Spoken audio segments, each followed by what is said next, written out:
po ng limokon, maganda sana yung kaliskis pero yung isang daliri ay putol, no.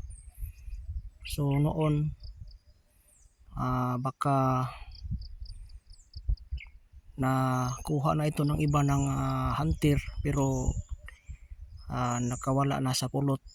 Kaya yung kuko niya ay wala na, no. So maganda sana yung kaliskis dito pero yung isang daliri ay wala. Katulad nito nga mayroon. Dyan ko lang siya nakuha sa puno ng mangga.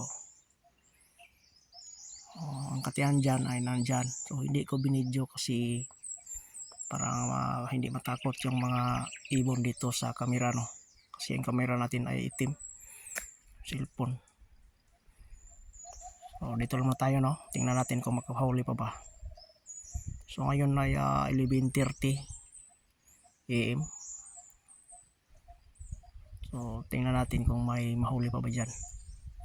Dyan lang, hindi ako pumunta doon si baba kasi matataas ang puno dyan, hindi masyadong makalapit ang mga ibon. Dyan yung katiyan.